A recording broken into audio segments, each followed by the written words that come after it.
If you're having a bad day, just imagine being Sisyphus, condemned by the gods to push a massive boulder up a mountain, only to watch it tumble down, again and again. No rest. No escape. Each time he nears the peak, the rock slips. Each time it falls, he bends his back and starts over from the foot of the mountain. À relente le loup. A life imprisonned in the very act of Tyrell, opel perseverance. Sisyphus, in Greek mythology, was no ordinary man. He was the king of Corinth, clever, cunning, and bold enough to defy the gods themselves. And it was that defiance that sealed his fate, turning him into an eternal symbol of divine punishment. A symbol so powerful that, thousands of years later, the philosopher Albert Camus used Sisyphus to ask one of the most profound questions of modern thought. What gives life meaning in a world that may be inherently meaningless?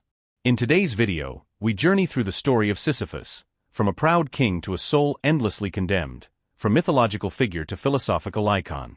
We'll uncover why he was punished, what his punishment truly represents, and whether, buried beneath it all, there lies a lesson for how we live our lives today. Sisyphus was not some far-fetched fictional character in the eyes of ancient Greeks. According to myth, he was the king of Ephra, later known as Corinth, a prosperous city-state famed for its bustling trade, athletic competitions, and philosophical pursuits. But Corinth's renown wasn't just built on geography. It also owed its fame to its ruler, a man as cunning as he was shameless.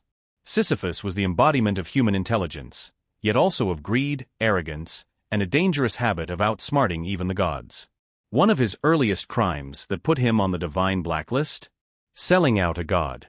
When Zeus abducted the river nymph Aegina, daughter of the river god Sisyphus, Sisyphus witnessed the act and didn't hesitate to snitch, trading divine secrets in exchange for a never-ending water supply for his city. Yes, you heard that right.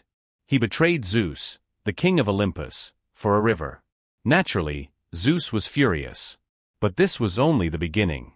When Death himself, Thanatos, was sent by Zeus to claim Sisyphus's soul, the crafty king laid a trap. He chained up Thanatos, imprisoning Death itself. No one could die. The elderly lingered in agony. Soldiers fought in battle and couldn't fall. Nature spiraled into chaos. The gods were forced to intervene. Ares, the god of war, frustrated that battles had no end, descended to free Thanatos. Sisyphus was finally captured. But he had one more trick left. Before dying, he told his wife not to bury his body, not to perform the rites of passage. When he reached the underworld, he played the role of a wronged soul, abandoned by a heartless wife, and pleaded with Hades to let him return to the living, just to scold her. He promised he'd come right back. Hades, moved, or deceived, agreed. And as you might guess, Sisyphus had no intention of returning. He enjoyed life on earth once more, for a long while, until the gods dragged him back again. But this time, there would be no forgiveness. His punishment would reflect the scale of his audacity, for defying the natural order, tricking Death, and mocking Zeus himself. An eternal sentence. A punishment without end or escape. And so the boulder enters the story, his eternal enemy, and closest companion. When Death came knocking a second time, Sisyphus didn't flinch. But this time, it wasn't a mortal or a soldier sent to fetch him, it was Thanatos himself. Cloaked in shadow, draped in black, chains of the soul glinting in his hand, the god of death had received a direct order from Zeus. Bring Sisyphus to the underworld, no more games, no more delay. Thanatos stepped into the palace of Corinth, and with him came a chill-like gray mist trailing behind each footfall. But Sisyphus, the wily old fox, showed no fear. He welcomed Death as an honored guest, offered fine wine, and seated him in the most splendid hall. Then, with all the charm of a seasoned ruler, he began to speak, not of fate, but of the very chain Thanatos carried. Exquisite craftsmanship, Sisyphus said with admiration. Might I hold it, just for a moment? How exactly do you bind the rebellious with such ease? Thanatos, proud and unsuspecting, handed him the chain. And within moments, it was he who was bound. Death itself, shackled. The world plunged into chaos. Without Thanatos, nothing could die. Battles raged on, but no one fell. The sick lingered in agony, the dying could not depart. Life became a curse. The gods on Olympus were outraged, especially Ares, god of war. Without death, battle lost its honor. War had no cost, no end. Zeus thundered with rage once more. But this time, he didn't send a punishment, he sent Ares to restore the balance. The war god descended, stormed into the mortal world, and freed Thanatos from his chains. And so, death returned. Thanatos, humiliated and furious, wasted no time. This time he bound Sisyphus himself, tight, cold, and final, with the very chains once used to trap him.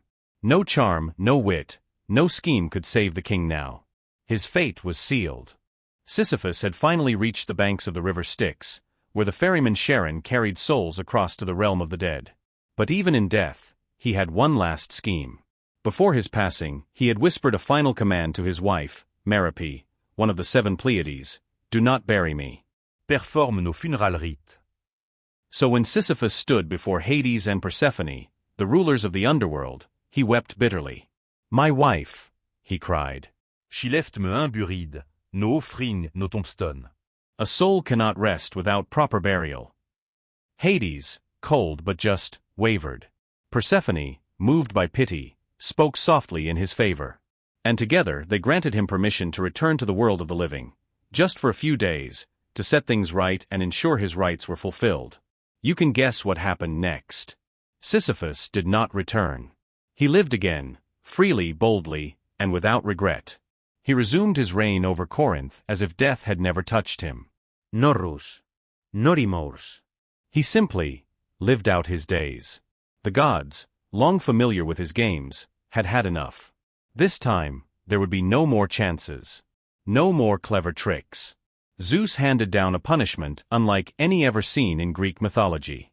After his final death, Sisyphus was dragged to the deepest pit of the underworld, a place even darker than Tartarus, where the most damned souls suffer eternal punishment. There he was given a task: to push a massive boulder up a steep hill. The stone was impossibly heavy. Every step was a struggle. Sweat soaked the earth.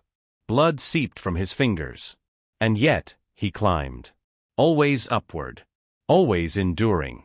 But just as he reached the top, just as the summit was within reach, the stone slipped. It tumbled down. And he was forced to begin again. Forever. No end. No reward. No rédemption. Only endless fatigue and the cruelest irony. A man once praised for his cunning, who believed he could outsmart the gods, now condemned to perform the most meaningless task in existence, tortured not by fire, but by futility. In the deepest corner of the underworld, within the shadows of Tartarus, Sisyphus still pushes his boulder up the mountain. No audience. No reward. No end. A labor without purpose. Punishment for the arrogance of mocking the gods. But, is it just a punishment?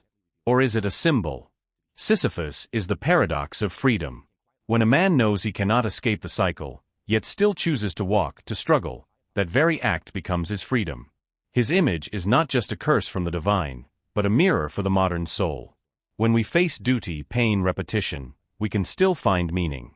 Not because meaning exists on its own, but because we create it.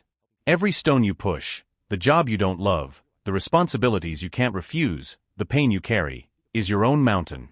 But if you rise each morning, if you keep walking, if you keep pushing, then you are winning.